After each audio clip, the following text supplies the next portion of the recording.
Mesdames, Messieurs, bonsoir et bienvenue dans votre journal. Dans l'actualité ce vendredi, la première dame Dominique Ouattara offre des vacances de rêve à 11 élèves ivoiriens et pas n'importe lesquels. 11 élèves parmi les brillants qui ont travaillé durant l'année scolaire écoulée.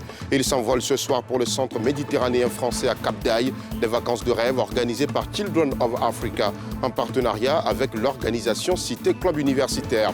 Nous verrons aussi le lancement de cette vaste campagne de sensibilisation en faveur d'élections apaisées et sans violence armée en Côte d'Ivoire. C'est une initiative de la Commission nationale de lutte contre la prolifération et la circulation illicite des armes légères et de petits calibres. Et puis au Cameroun, l'opposant Maurice Kamto a officiellement déposé sa candidature à la présidentielle prévue le 12 octobre 2025. Son parti n'ayant pas d'élu au Parlement ni dans les conseils municipaux, Maurice Kamto se présente cette fois sous la bannière du mouvement africain pour la nouvelle indépendance et la démocratie, un parti d'opposition à la fibre panafricaniste fondée dans les années 1990. L'excellence est récompensée encore ce vendredi par la première dame de Côte d'Ivoire. Avec sa fondation Children of Africa, Dominique Ouattara offre des vacances de rêve à 11 élèves ivoiriens parmi les plus brillants de l'année scolaire écoulée. Dès ce soir, ils embarquent pour la France où ils séjourneront au centre méditerranéen de Cap d'Aille. Des vacances de rêve organisées en partenariat avec l'organisation Cité Club Universitaire. Retour sur la cérémonie de mise en route ce vendredi 18 juillet au cabinet de la première dame à Cocody, avec Nadia Idja et Eric Kimou. Pour ces 5 filles et 6 garçons, âgés de 16 à 17 ans, le départ à Cap d'Aille est une grande première. Un rêve jamais imaginé, mais bien mérité pour ces élèves qui ont obtenu au cours de l'année scolaire des moyennes comprises entre 17 et 18. Aucun mot ne saurait décrire la gratitude que nous avons envers Maman Dominique, tant cette récompense emplit nos cœurs de joie. Son grand cœur nous honore. Nous lui disons merci, Moklao, Aniche, Fokolona, pour tout ce qu'elle fait pour nous, ses enfants. Dans ce centre qui les accueille pour 3 semaines, ils pourront apprendre des langues étrangères, participer aux activités sportives et culturelles, mais aussi tisser des liens d'amitié avec d'autres jeunes venus du monde entier, sous la supervision de leurs encadreurs et professeurs. Vous vous laisserez imprégner par cette atmosphère si particulière, baignée par les œuvres du poète. Sachez vous ouvrir aux autres, partager avec des jeunes de votre âge, de diverses nationalités, voire simplement goûter la sérénité apaisante à l'énergie bienfaitrice qui règne en ce lieu. Un jour rendu possible grâce à la générosité de la première dame, Dominique Ouattara, à travers sa fondation Children of Africa. Chers enfants, vous êtes les ambassadeurs de cette 9e édition. Par votre sérieux, vos efforts constants et votre discipline, vous avez su vous distinguer parmi les milliers d'élèves à travers le pays. C'est avec fierté que la Fondation Children of Africa vous accompagne aujourd'hui vers ce séjour qui marquera à coup sûr votre parcours de vie. Madame Dominique Ouattara, votre maman, aurait tant aimé être parmi nous aujourd'hui. Elle m'a chargée de vous transmettre ses plus vives félicitations ainsi que toute sa tendresse. Pour le ministère de l'Éducation nationale et de l'alphabétisation, ces jeunes reflètent le visage de l'excellence que vise le système éducatif ivoirien. 11 brillants élèves ont été sélectionnés pour participer à cette expérience. Les élèves dont le choix s'est opéré sur la base du mérite ont su par la qualité de leur travail, la rigueur, la discipline et la soif de connaissance se hisser au sommet de l'excellence scolaire. Ces élèves ici présents incarnent ce que notre école a de meilleur, avec des moyennes annuelles remarquables allant de 17,55 à 18,58. Cette cérémonie de mise en route a été marquée par des témoignages d'anciens élèves. Les bénéficiaires de cette promotion embarquent ce soir pour cette colonie de vacances. Une élection présidentielle en octobre apaisée et sans violence armée dans notre pays. C'est le souhait de la Commission nationale de lutte contre la prolifération et la circulation illicite des armes légères et de petit calibre. Elle a donc lancé une vaste campagne de sensibilisation pour atteindre cet objectif. La Comnat ALPC entend ainsi prévenir tout recours aux armes et renforcer la cohésion sociale en période électorale. Le récit de Faltia Koulibaly est Tanguy Conan.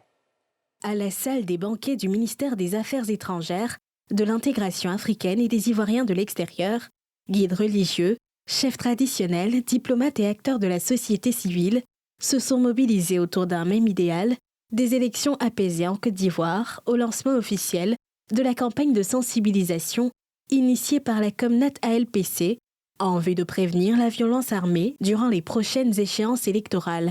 Un appel fort à la responsabilité collective pour préserver la paix, la stabilité et l'unité nationale. À la Comnat ALPC, nous croyons que chaque acte de sensibilisation est un acte de prévention. C'est pourquoi nous voulons déployer notre campagne dans les quartiers, les places publiques, dans les médias et les réseaux sociaux pour porter partout un message clair. La démocratie est incompatible avec la violence armée.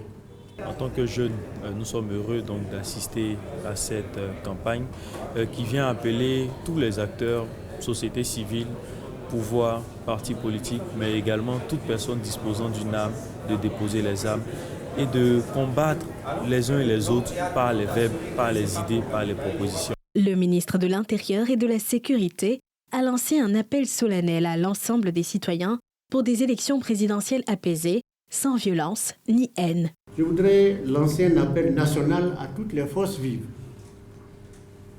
D'abord aux partis politiques, ensuite à la société civile, aux leaders communautaires et religieux, aux jeunes, aux femmes de Côte d'Ivoire. Unissons nos voix, unissons nos efforts pour dire non à la violence, pour dire non à la haine, pour dire non aux armes dans l'espace politique. Engageons-nous résolument pour une Côte d'Ivoire apaisée. Dans les semaines à venir, la campagne se déploiera à travers tout le pays avec des caravanes de sensibilisation, des rencontres communautaires, des émissions radio et télévisées, ainsi que des ateliers de formation à l'endroit des leaders d'opinion. Une mobilisation nationale portée par la Comnat ALPC avec l'appui de ses partenaires pour garantir des élections sereines et inclusives en Côte d'Ivoire. Dans le chapitre de la santé, la méthode de lutte contre le paludisme en Côte d'Ivoire s'intensifie avec désormais la vaccination antipaludique et la chimioprévention pour les enfants âgés de 0 à 59 mois. Des mesures complémentaires sont d'ailleurs en vigueur, assure le directeur coordonnateur du programme national de lutte contre le paludisme. Et les détails de ces différentes actions ont été fournis ce vendredi lors d'une conférence de presse. Moussa Nikema Minatouré, Joseph Zekri était. En Côte d'Ivoire, 4 personnes dont 3 enfants meurent chaque jour du paludisme. Et pour renforcer la lutte contre la maladie, 2 nouvelles stratégies complémentaires, notamment la vaccination et la chimioprévention du paludisme saisonnier. La chimioprévention du paludisme saisonnier chez les enfants est une stratégie recommandée par l'OMS.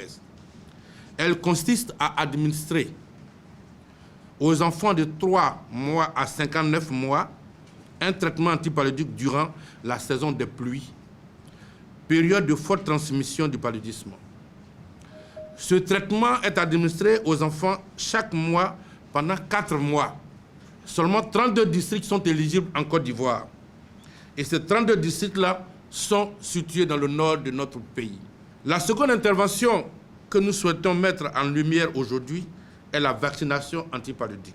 Et ce vaccin est désormais disponible dans tous les centres de santé. Et ce vaccin est administré aux enfants en 4 doses. Ce vaccin, c'est pour les enfants de 6 à 15 mois. Ces mesures complémentaires sont gratuites et déjà en vigueur dans les districts sanitaires concernés. L'adoption de ces 2 mesures de prévention et les autres que vous savez déjà, à savoir l'utilisation de la moustiquaire et l'assainissement du cadre de vie par la population, nous permettront d'éliminer le paludisme. Il est important de comprendre qu'en matière de prévention de lutte contre le paludisme, aucune stratégie ne remplace une autre. Elles se complètent toutes pour mieux protéger la population. Des traitements efficaces, assure le directeur coordonnateur, mais qui ne remplacent pas les bons réflexes, dormir sous une moustiquaire imprégnée et maintenir son environnement propre. Ils sont 420 auditeurs sur l'ensemble du pays qui prennent part à la 3e cohorte de formation au métier d'aide à la personne. Ces jeunes participent à un programme de l'école de la deuxième chance, un programme initié par le ministère de l'enseignement technique, de la formation professionnelle et de l'apprentissage. Après 2 mois de formation, ils bénéficieront tous de stages avec à la clé des possibilités d'insertion professionnelle. On retrouve Moussa Nikiema, Mina Touré et Kimou Eric.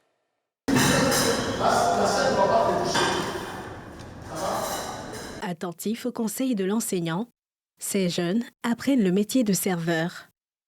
Technique, posture, tout est mis à découvert pour servir à la perfection le futur client. Pour venir travailler dans un restaurant, d'abord, il faut dans un premier temps identifier le matériel et savoir quel rôle joue tel couteau, telle fourchette, etc. sur la table.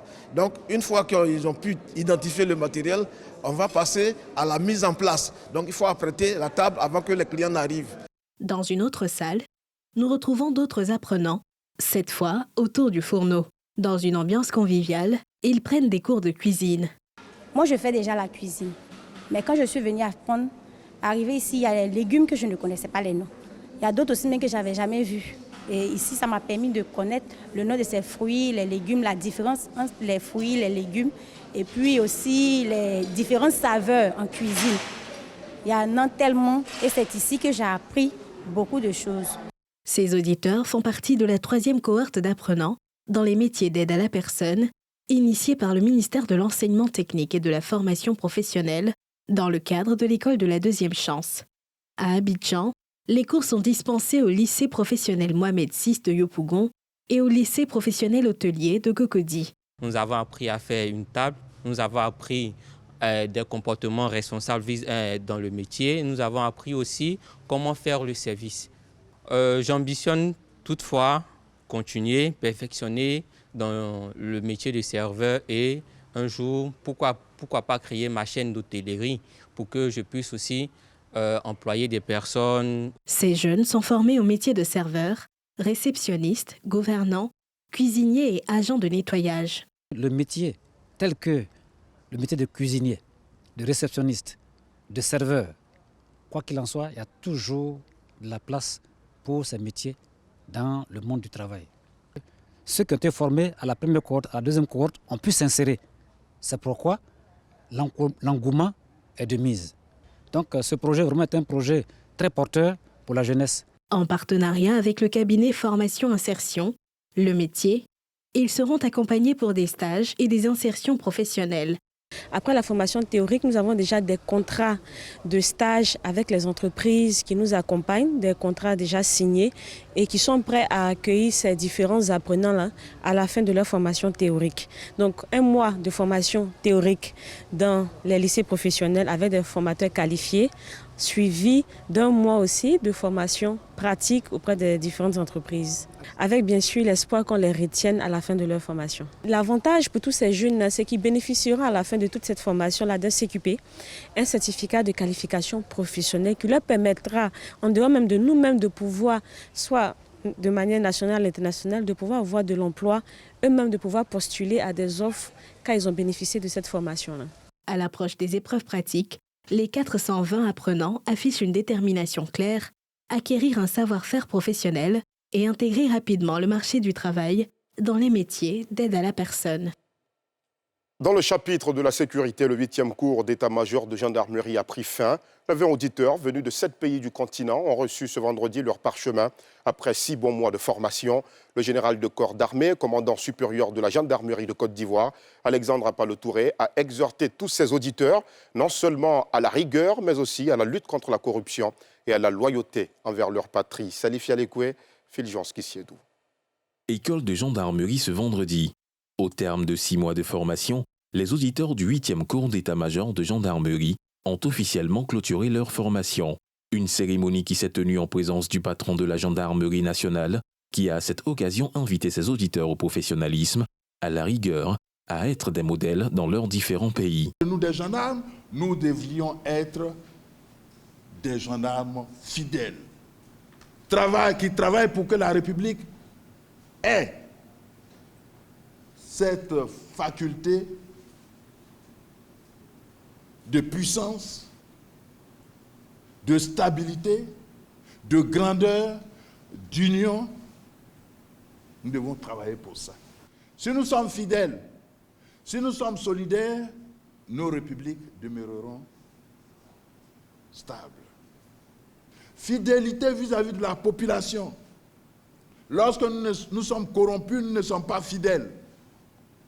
Lorsque nous dépouillons la population, nous ne sommes pas fidèles. Débuté depuis le 20 janvier 2025, ces 20 auditeurs ont suivi avec abnégation plusieurs modules au cours de ce stage. Ce stage a permis de renforcer les capacités de ceux-ci pour en faire des forces de proposition au sein des états-majors de nos institutions respectives. Ils sont désormais aptes à évoluer dans un contexte multidimensionnel et capables d'appréhender les enjeux géopolitiques et stratégiques inhérents au monde contemporain en constante mutation. Ils ont montré de bonnes dispositions d'apprentissage et ont été soumis à 3 types d'évaluations tout au long de cette session. Une évaluation initiale, des évaluations continues au cours du stage et une évaluation finale qui a vu l'intervention d'examinateurs extérieurs. En cumulant toutes ces évaluations, la moyenne générale de la 8e promotion du CMG est de 12,65 sur 20. Une formation qui sera d'une utilité pour ces apprenants qui se félicitent de l'initiative. Nous avons eu le privilège d'intégrer un environnement de formation rigoureux et structuré où l'excellence académique, la discipline intellectuelle et l'ouverture d'esprit ont constitué les piliers de notre apprentissage. Cette 8e promotion était composée de 4 Gabonais, 2 Guinéens, 2 Camerounais, 1 Congolais, 1 Sénégalais, 2 Centrafricains et 8 Ivoiriens. Cette formation a été mise en place en juillet 2019. Restons avec les forces armées, c'est d'ailleurs mieux pour notre sécurité. Et rendons-nous à l'Académie des forces armées de Zambakro, à Yamoussoukro, dans le centre du pays. L'école a abrité hier jeudi la double cérémonie de baptême de la 56e promotion d'élèves officiers et la remise d'épaulettes aux nouveaux sous-lieutenants de la promotion Résilience. Cette cérémonie solennelle s'est tenue en présence de Begré-Mambé Robert, le Premier ministre, du ministre d'État, ministre de la Défense, Ténébi Raïma Ouattara. Reportage. Élèves officiers de la promotion Résilience, au nom de son Excellence, Monsieur le Président de la République, chef suprême des armées, je vous nomme sous-lieutenant et vous remets les insignes de votre grade. Ils sont au nombre de 120 nouveaux officiers de la promotion Résilience, dont 6 femmes et 114 hommes de 11 nationalités, à recevoir leurs épaulettes de sous-lieutenant lors de cette cérémonie de remise officielle. Une reconnaissance qui intervient après 2 années de dur labeur. Un parcours salué par les plus hautes autorités de la gendarmerie nationale. Retenez que ce galon est un symbole de confiance et de responsabilité. Il se confond aussi avec les valeurs comme l'honneur, la discipline et la loyauté. À partir de maintenant, vous êtes appelés à servir une cause plus grande que vous-même, la défense de votre pays et la protection de ses citoyens. Pour sa part, le ministre de la Défense a exhorté ces jeunes à se mettre au service de la nation avec loyauté. La consécration de ce jour est le fruit de 2 années de dur labeur au cours desquelles vous avez acquis les aptitudes qui ouvrent la porte de la grande famille des officiers. Je vous invite, à travers votre nom de promotion, à surmonter les épreuves et défis, les stress et traumatismes liés à l'environnement de plus en plus complexe des engagements opérationnels. Représentant le chef de l'État, Alassane Ouattara, le Premier ministre Robert Begré-Mambé a adressé ses félicitations aux nouveaux officiers. Cette cérémonie a été le lieu de faire le baptême de la 56e promotion des élèves officiers dative de première année. Baptisés Détermination, ils sont 109 issus de 10 pays, dont 16 femmes et 93 hommes. Et nous vous le disions en titre, au Cameroun, l'opposant Maurice Kamto a officiellement déposé sa candidature à l'élection présidentielle prévue le 12 octobre 2025. Son parti n'ayant pas d'élu au Parlement ni dans les conseils municipaux, Maurice Kamto se présente cette fois sous la bannière du Mouvement africain pour la nouvelle indépendance et la démocratie. C'est un parti d'opposition à la fibre panafricaniste qui a été fondé dans les années 1990. Le farouche opposant au pouvoir était déjà face à Paul Biya lors de l'élection présidentielle en 2018. Voyons les précisions de Pierre Dipomela. Ancien candidat et président du Mouvement pour la Renaissance du Cameroun, MRC, à la présidentielle de 2018, Maurice Kamto se présente cette fois sous la bannière du Mouvement africain pour la nouvelle indépendance et la démocratie, Manidem, un parti d'opposition à la fibre panafricaniste fondé dans les années 1990, déposant officiellement sa candidature à l'élection présidentielle du 12 octobre 2025. Maurice Kamto était accompagné de ses militants. Naturellement, c'est pour accompagner notre président au dépôt de sa candidature, la candidature tant attendue par le Cameroun et l'Afrique entière. Nous avons découvert que cette candidature est réelle, ce dépôt est vraiment réel. Ce n'est pas du fake news. Notre président élu, Maurice Kamto, a déposé sa candidature. 19 personnes ont officiellement déposé leur dossier de candidature à l'élection présidentielle, selon la liste publiée par Elecam. Les candidats ont jusqu'au 21 juillet pour déclarer leur candidature à cette élection. Les candidatures définitivement validées par Elecam devraient être annoncées au début du mois d'août. C'est sur cette note que s'arrête ce journal que j'ai pris un réel plaisir à vous présenter. Merci aux équipes techniques de rédaction. Je vous remercie aussi de l'avoir suivi. Passez une excellente soirée et un bon week-end sur la nouvelle chaîne ivoirienne.